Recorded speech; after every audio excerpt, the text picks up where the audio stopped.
El símbolo de un poder campechano, impune, frívolo, que arrastra al mundo a un caos de consecuencias imprevisibles. La corona de un aspirante a emperador que prometió que no se metería en ninguna guerra. Soy Juan Luis Sánchez. Hoy en Un Tema al Día. La gorra de Trump y la guerra de Irán.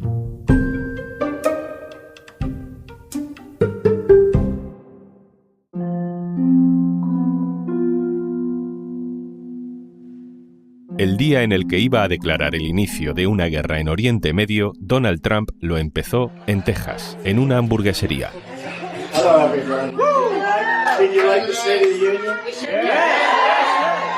Pequeño baño de masas para el presidente de Estados Unidos, ataques a la prensa presente, el típico teatrillo donde el protagonista hace el pedido de comida a los trabajadores, saluda, charla con la gente y luego una despedida simpática, hamburguesas para todos. Hamburgers for all. En esa hamburguesería, Donald Trump llevaba su famosa gorra roja con el lema Gulf of America.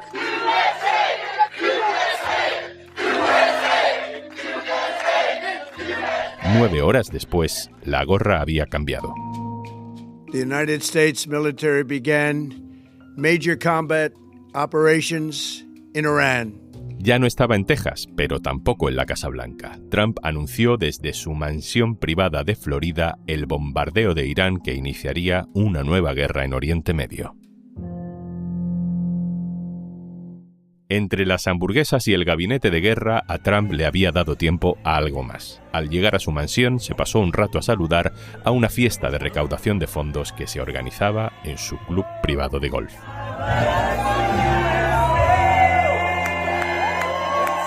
Trump se dejó ver, hizo un par de amagos de baile y se retiró.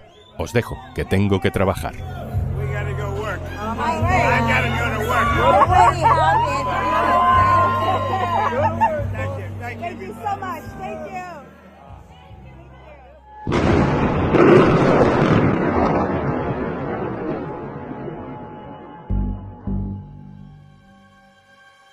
Es medianoche en Florida, son casi las 10 de la mañana en Irán y caen las bombas que matan al líder supremo iraní y a varios miembros de su cúpula, también a las primeras decenas de civiles.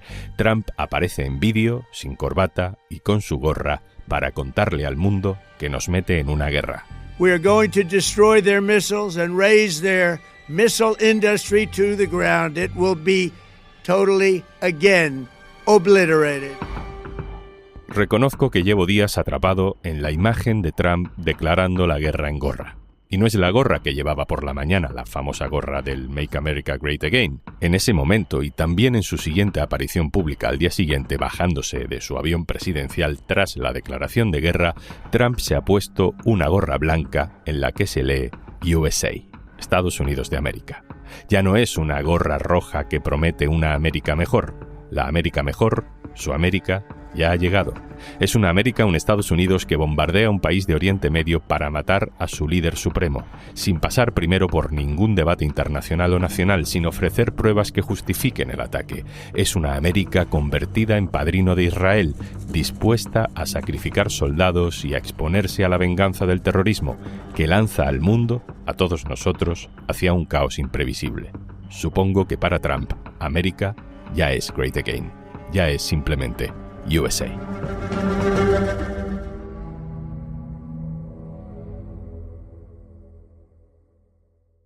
Vamos a analizar esta crisis con Olga Rodríguez, la saludamos enseguida, y con Andrés Gil, corresponsal del diario.es en Estados Unidos. Hola, Andrés. Hola, Juanlu. Andrés, no sé si ese cambio de gorra es casual, es deliberadamente simbólico, pero desde luego encaja con los hechos, porque Trump deja atrás lo que le prometió al movimiento MAGA, al que tantas veces le dijo que no quería meter a Estados Unidos en más guerra, y mira cómo estamos. Es un presidente que efectivamente hizo campaña diciendo que no iba a entrar en guerras, pero ha bombardeado 7 países en lo que lleva de segundo mandato. Ya atacó Irán en junio pasado, y esta vez es que ha cruzado unas líneas que no haya cruzado nadie antes como presidente de Estados Unidos, que es meterse en una guerra frontal con Irán. Ya está teniendo también las primeras víctimas mortales en soldados estadounidenses. lo cual es también un giro importante, que está siendo muy destacado también por referentes MAGA contrarios a las intervenciones, que se creyeron que el America First significaba realmente que se iba a centrar en Estados Unidos, en atajar los costes de la vida y mejorar la vida de los estadounidenses, y en realidad está viendo que es un señor que por un lado persigue el Premio Nobel de la Paz, interviniendo en conflictos de todo el mundo, y por otro lado, al mismo tiempo, pues eso, ya ha bombardeado 7-8 países, ha secuestrado al presidente de Venezuela y bueno, y ahora está metido en una guerra contra Irán que está teniendo ya consecuencias. Incluso en Estados Unidos hubo un tiroteo el sábado por la noche en Austin, Texas, y el FBI, la policía, bueno, las autoridades están incluso investigando si de acaso tenía motivaciones políticas por los ataques contra Irán. Lo que demuestra es esa pulsión que tiene él por reordenar el mundo de acuerdo con su interés y de usar la fuerza siempre para ello y de utilizar al ejército más poderoso del mundo para sus propios fines. Él está hablando de un cambio de régimen en Irán. Andrés, ¿en qué momento presidencial está Donald Trump? Háblanos de su contexto político en Estados Unidos para quizá entender un poco más esta decisión. Pues el ataque de este fin de semana a Irán le pilla a Donald Trump en una situación un poco delicada en Estados Unidos. Hace 10 días el Tribunal Supremo le dio un varapalo muy grande por su política de aranceles. Básicamente le vino a decir que se extralimitó en sus poderes. Ha sido una semana también en la que hemos sabido que en los archivos de Epstein que se han publicado faltan las declaraciones de una menor que dijo haber sido abusada por Donald Trump. Es una semana también en la que hubo el discurso del Estado de la Unión en el que él no salió particularmente airoso porque, bueno, insistió en los mismos temas, la migración, cuando realmente, por ejemplo, la migración sabemos que está yendo demasiado lejos hasta para los trampistas y los MAGA y que ha replegado a los agentes federales de Minnesota. Pero el caso es que él no está viviendo su mejor momento. Hace un año que llegó a la Casa Blanca y el índice de aprobación está en el 40%. Es decir, el 60% está en contra. Pero como todos pudimos leer en su estrategia de seguridad nacional, él está convencido en que tiene un papel para reordenar a su conveniencia el orden internacional. Andrés Gil, corresponsal del diario.es en Estados Unidos. Gracias. Adiós. Gracias a vosotros. Olga Rodríguez, compañera, hola. Hola, Juanlu. Olga, como analista experta en Oriente Medio y en las acciones de Estados Unidos en Oriente Medio, ¿cómo te explicas tú que Estados Unidos se haya metido en esto, que Trump nos haya metido a todos en esto, si venía de decir que él no quería más guerras para Estados Unidos? Bueno, primero porque Trump, una cosa es lo que dice y luego lo que hace, pero además porque está atrapado en el empeño de mantener la hegemonía mundial de Estados Unidos. E incluso también en mantener un modelo determinado económico. En vez de abordar la urgencia de crear un plan B como alternativa, porque nos estamos cargando el planeta y crece la desigualdad y esto claramente no funciona, pues hay un empeño por parte de las élites que ganan mucho con esto de seguir una huida hacia adelante, porque les conviene. Y esa huida hacia adelante necesita la guerra para acceder a rutas de transporte, a minerales críticos, para controlar el precio y el flujo de los recursos energéticos, pero también como objetivo y fin en sí mismo, porque de esta manera se sigue dando fuelle a este ritmo vertiginoso de producción y consumo. Un país como Estados Unidos, además, que tiene una base muy importante en su Producto Interior Bruto, asentada en las empresas armamentísticas y la industria vinculada a la guerra, a la vigilancia y al control coercitivo, pues busca intereses en esto, ¿no? Y esto es lo que está ocurriendo. Y a Trump le interesa controlar el flujo y el precio del petróleo y también del gas a nivel mundial y que todo se haga a través del dólar, es decir, reforzar el petrodólar y reforzar el dólar en los mercados energéticos. No le gusta que, por ejemplo, China compre petróleo a Irán, el 13,4% de las importaciones de petróleo que China realiza son de Irán y lo hace o en moneda china o a cambio de inversión en infraestructuras. Esto tampoco le gusta a Trump y quiere evitarlo, no solo en Irán, sino en otros sitios. el 20% del comercio mundial de petróleo pasa por ahí. En el momento en el que Irán cierra eso eleva el precio del petróleo, el precio de la gasolina. Por eso también Trump quiso asegurarse antes acceso a reservas petroleras en Venezuela. Esto también fue una de las razones por las que atacó Venezuela. No es la única, ni muchísimo menos, pero desde fuentes de Washington así lo exponían también, ¿no? Para que en caso de que cuando ataquemos Irán reaccione cerrando el estrecho de Hormuz, bueno, pues tengamos la cuestión asegurada. O sea que esto no tiene nada que ver ni con el programa nuclear iraní ni con la libertad del pueblo iraní. Esto no tiene que ver ni con el programa nuclear iraní ni con llevar libertad al pueblo iraní. Esto es un plan que interesa a Netanyahu. Netanyahu lleva 30 años tratando de convencer a presidentes estadounidenses para que esto ocurriera. Y por fin ha logrado convencer a Trump. Pero en 1992 Netanyahu ya decía que existía un riesgo inminente de que Irán pudiera conseguir armamento nuclear.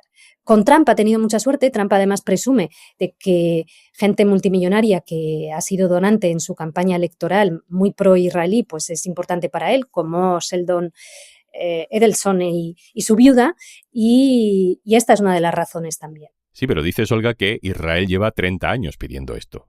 Y en esos 30 años también ha habido financiación sionista de campañas electorales en Estados Unidos, otros presidentes que también le han cogido el gusto a la guerra, ha habido interés por el petróleo, por un modelo económico basado en esta industria del conflicto que cambia ahora, porque todo eso siempre ha estado ahí. Sí, siempre han estado ahí, pero ahora ha habido un genocidio. Ha habido un debilitamiento de aliados de Irán en la región y ha habido masacres, apartheid, desplazamientos forzados, crímenes masivos con la facilitación de Washington y con la connivencia de varios países europeos y sin reacción política real por buena parte de los estados más aliados de Israel. Se han cruzado todas las líneas rojas y se ha conquistado nuevos espacios de impunidad y advertíamos de que eso lo cambiaba todo. Por lo tanto, por un lado, Irán está más debilitado a través de las sanciones económicas internacionales, debilitado a través de los ataques israelíes en estos 2 años y pico contra Hezbollah, contra Hamas, pero también contra objetivos directamente iraníes, como puede ser la embajada iraní en Damasco u otros en territorio iraní o iraquí, y a esto se suma que ahora ya no hay caretas, que ahora hay una normalización del régimen de guerra, una normalización de la impunidad, una normalización de la ley del más fuerte y el más dispuesto a usar la fuerza bruta. Tal es así que, por ejemplo, en 2003 veíamos que Alemania y Francia decían no a la guerra, no a la invasión ilegal de Irak. Ahora, ante un crimen de agresión ilegal contra Irán por parte de Israel y de Estados Unidos, Alemania y Francia están diciendo que sí, que van a estar ahí del lado de Washington y del lado de Israel, junto con Reino Unido. Olga, terminamos. Empezábamos hablando de la frivolidad con la que Trump nos mete en una guerra ilegal, a pesar de la opinión de su propia base electoral, de los norteamericanos en general, que según las encuestas no quieren esto, porque además ya no hace falta explicarles que las guerras producen monstruos y que esos monstruos pueden acabar cometiendo atentados terroristas en Estados Unidos o produciendo una inestabilidad general. ¿Qué nos dice la memoria reciente sobre este tipo de operaciones de Estados Unidos? Hay consecuencias que llegan mucho después, a medio y largo plazo. Pero ahí tenemos Afganistán, que lo que supuso fueron 20 años de guerra y nuevamente los talibanes en el poder. Ahí tenemos Irak, fragmentado, debilitado, con muchísimos cientos de miles de muertos y con una guerra que no solo se enquistó en Irak, sino que se extendió a Siria. Y recordemos que Bush nos vendió la moto de que la guerra había sido breve, limpia y estupenda semanas después de que empezara. Y aquello solo había sido el prólogo del inicio. Por eso hablo de que tenemos que recordar que hay consecuencias a medio y largo plazo. Pero tenemos, por ejemplo, también el caso de Libia, que ahí se introdujeron armamentos, se bombardearon civiles y aquello se convirtió en un polvorín que se ha extendido por toda la región del Sahel con bandas armadas enfrentadas entre sí. Tenemos los casos de asesinatos de dirigentes facilitados por algunas de estas potencias que llevaron a más violencia y a un bucle y a una escalada sin fin. Y debemos preguntarnos, ¿quería Estados Unidos la libertad para el pueblo iraní cuando en 1953 impulsó un golpe de Estado con Londres contra el gobierno democrático de Mossadegh en Irán porque había nacionalizado el petróleo para dárselo al pueblo iraní porque hasta entonces los beneficios los obtenía principalmente el Reino Unido? ¿Quería la libertad Estados Unidos para Irán cuando aupó al Shah, que reprimió y gobernó de forma autoritaria contra el pueblo iraní durante años? ¿Quería la libertad para Irán cuando fomentó e incentivó la guerra entre Irak e Irán en los años 80 durante 8 años, que supuso casi 1 millón de muertos, facilitando armamento primero al régimen de Saddam Hussein y posteriormente también introduciendo armamento en Irán, con el que, por cierto, luego financió a los mujahidines, que fueron el prólogo de los talibanes en Afganistán, y a la contra nicaragüense? ¿Cuándo quiere la libertad Estados Unidos para Irán? Cuando habla de libertad, ¿de qué libertad estamos hablando?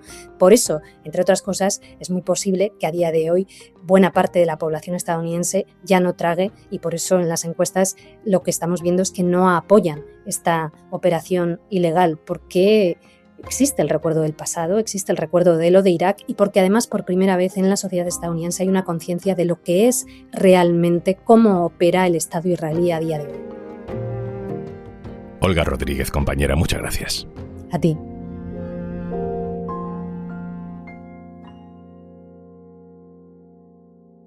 Esto es Un Tema al Día, el podcast del diario.es. Si te gusta lo que hacemos, necesitamos tu apoyo. Hazte socio, hazte socia en eldiario.es/Un Socio al Día. Este podcast lo producen Carmen Ibáñez, Marcos García Santonja, Lucía Martín y Izaskun Pérez. El montaje es de Pedro Nogales. Yo soy Juan Luis Sánchez. Mañana, otro tema.